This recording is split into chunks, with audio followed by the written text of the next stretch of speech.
Alam nyo ba na kaya natin makagawa ng masarap na snack or treats gamit lang ang napakasimpleng sangkap?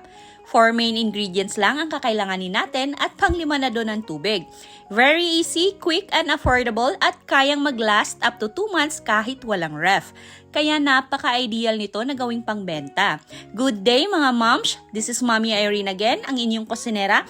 And yes, you heard me right, cause for today's video ay gagawa tayo ng crispy sesame stick. So tara, let's get started!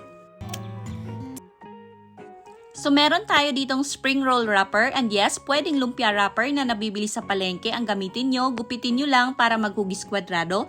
Then hatiin lang natin ito sa dalawa. Kung gusto nyo naman na mas mahaba ang sesame stick nyo, pwedeng wag nyo na itong hatiin. Gamit ang straw or anything na pwede nyo gamitin na meron kayo sa bahay para makakreate tayo ng ganito, parang wafer stick or barquillos. Then, i-brush lang natin ito ng egg white to seal and bind the edges. At habang ginagawa pa natin yung iba pang spring roll wrapper, mega love shoutout muna to Ann Lynn Nulada ng Baguio City and to Angel Villanueva ng Naik, Cavite.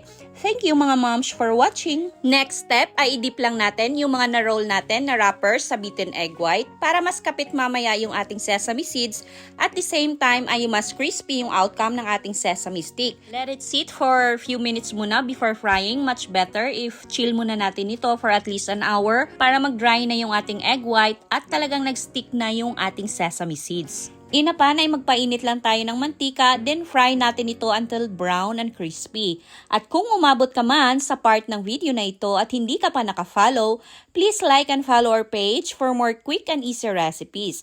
At paki-comment na din down below kung tagasan po kayo para naman may idea din ako kung saan nakarating ang sesame stick natin. Para naman sa ating caramel ay meron ako ditong half cup ng white sugar. Tunawin lang natin ito over medium heat lamang, then once melted na ay mag-add tayo ng 1/4 cup ng water. Mix-mix lang hanggang sa maging ganito na yung consistency niya. Then, dip lang natin yung mga nagawa natin na sesame stick. O diba? As easy as 1, 2, 3. Ganun lang kadali. I-roll yung wrapper, i-dip sa egg white, i-coat ng sesame seeds, fry until crispy, then dip sa caramel at meron ka ng crispy sesame stick. Alam niyo mga moms, maging creative lang tayo pagdating sa mga bagay-bagay na ginagawa natin. Like sa pagluluto. Kung mahal mo at masaya ka sa ginagawa mo, for sure makakagawa tayo ng simple pero masarap na merienda na pwede ding pangbenta. Ang crispy sesame stick natin ay kaya mag-last up to 2 months basta malinis lang tayo pagdating sa food handling and preparation at lagay nyo lang sa airtight container or ziploc bag. At sana ay nagustuhan nyo ang video na ito at nabigyan ko kayo ng idea paano gumawa ng masarap na merienda na pwedeng pangbenta sa abot kayang halaga. This is Mommy Irene again. Thank you for watching. See you on my next video. Bye-bye!